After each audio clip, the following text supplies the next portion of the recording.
장관님께 질의하겠습니다. 부천시 정출신 국민비타민 서영석 의원입니다. 네. 리베이트 관행에 대한 질의를 하겠습니다. 먼저 화면 한번 보시죠. 예, 이 그림은 지난 의사 파업 당시 의협사나 의료정책연구소가 파업의 정당성을 주장하며 올린 게시물을 누리꾼들이 패러디한 것입니다. 마취 후 성폭행하는 의사, 리베이트 받아먹고 대리수술 맡기는 의사, 의료사고로 환자가 여러 번 사망했지만 여전히 면허 유지하는 의사. 이 그림에는 신뢰하지 못하는 의사에 대한 국민들의 시각이 잘 드러나 있습니다. 지난 8월 리베이트 혐의로 압수수색을 받고 수사 중인 중해제약의 경우 2016년부터 2019년까지 리베이트 규모가 400억 원에 달하는 것으로 추정되고 있습니다. 의약품 사용을 대가로 로비를 받은 혐의로 수사를 받고 있는 의사는 600에서 700명에 달한다고 합니다. 그동안 쌍벌죄와 또 투아웃죄로 제약사와 의사 간 직접 리베이트 제공은 많이 줄었습니다. 그러나 다양한 방법으로 진화된 변종 리베이트는 더욱 늘어나고 있다고 봅니다. 예를 한번 들어보겠습니다. 공정경쟁규약에 따른 경제적 이익 제공 현황을 보면 2015년 1979억 원, 그리고 2018년 3,107억 원으로 크게 증가했습니다. 학술대회, 기부금, 제품 설명회 등 경제적 이익 제공을 통해 합법적인 지원으로 포장하고 리베이트 규제를 우회하고 있다는 가능성을 높여주고 있습니다. 실제로 모 기업에서 의학 전문지나 학술제, 제품 광고비 등으로 181억을 건넨 뒤 이 매체를 통해서 원고료, 강연료 등으로 의사들에게 25억 9천만 원을 지급한 혐의로 현재 재판이 진행 중에 있습니다.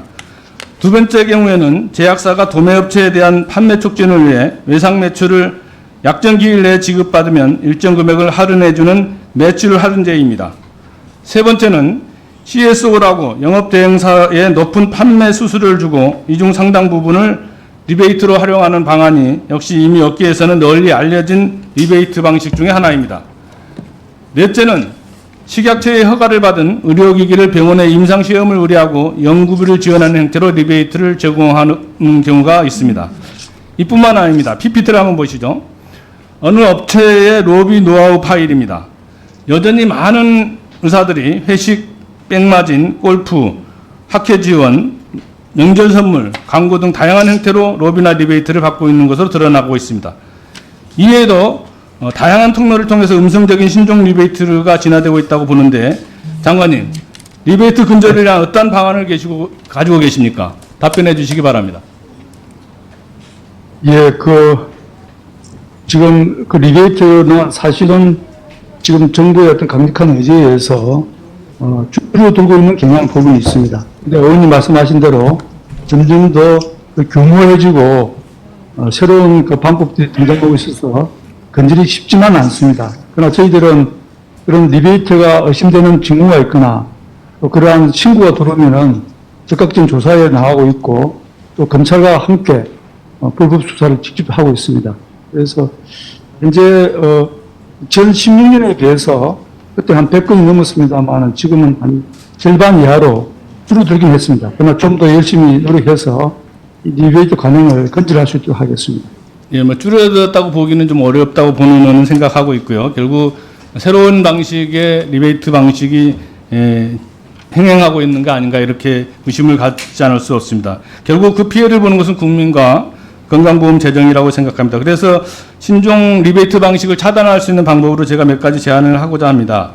우선 공정위와 함께 공정경쟁규약에 따른 경제적 이익 제공 현황을 분석하는 것하고 그다음에 지출보고서를 불실 기재하거나 누락하는 것에 대한 대책을 마련하고 CSO와 같은 영업대행사에 대해서 허가제를 도입하고 그다음에 제약 리베이트의 근원인 제너릭 약에 대한 규제를 강화하는 등이 필요하다고 생각합니다. 새로운 변종으로 진화하지 못하도록 상시적으로 투명하고 공정한 거래 환경 조성을 위한 감시 감독을 강화해야 된다고 생각하는 장관님도 동의하시죠? 예, 아주 좋은 제안 감사드립니다. 그렇게 꼭 해서 건강한 유통질서가 잡혀지기를 부탁드리겠습니다. 예, 알겠습니다.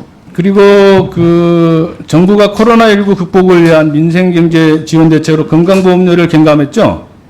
네, 그렇습니다. 네, 두 차례에 걸쳐서 했는데 특별재난지원의 소득 하위 40%를 대상으로 9,495억 원을 경감했는데요. 네. 이때 경감할 때 건강보험공단과 정부가 각각 50%를 분담하기로 했죠. 네, 그렇습니다. 네, 그런데 두 번째 경감분인 4,184억 원에 대한 50%인 2,307억 원에 대해서 아직 국고가 지원되지 않은 것으로 알고 있는데 언제 정부가 약속을 지킵니까? 저희들도 그 내부적으로 열심히 같이 상의하고 있는데, 뭐 희망건대는 올해 내에, 만약에 그것이 올해 내에 안 되면, 연말쯤에 가서 예비비를 지출해서라도 보존받을 수 있도록 그렇게 노력하겠습니다. 예, 하여튼 정부가 한 약속이니까 꼭 지켜질 수 있도록 대책을 마련해 주시고요. 그래야 기관이나 국민들에게 이렇게 신뢰할 수 있는 정부로 거듭날 수 있을 거라고 생각합니다. 기재부가 잘 협의하셔가지고 꼭 국고 지원 계획이 차질 없도록 해주시기를 당부드리겠습니다. 네, 그렇게 하겠습니다. 그리고 지금 발달장애인 공공후견인 지원제도를 하고 있잖아요. 예, 예, 그런데 그게 지금 현황을 보면 17개 시도의 담당자가 33명이고 관리 인원이 4,739명인데 한 담당자가 143명을 담당하는 그런 형태에 있습니다. 그런데 실제로 이렇게 아주 열악한 처우 환경을 갖고 있고 업무 환경을 갖고 있어서 이것에 대한 개선 요구가 많이 많이 요구되고 있는데 여기에 대한 실무자에 대한 피후견인과 공감대 상실 등께 서비스질 하락이 많이 예상되고 있기 때문에 이 후견 지원에 대한 업무를 실무자 인력 확충 및 처우 개선이 매우 필요한 시점이라고 생각하는데 장관님께서는 어떻게 생각하십니까? 예, 동의합니다. 전적 동의합니다.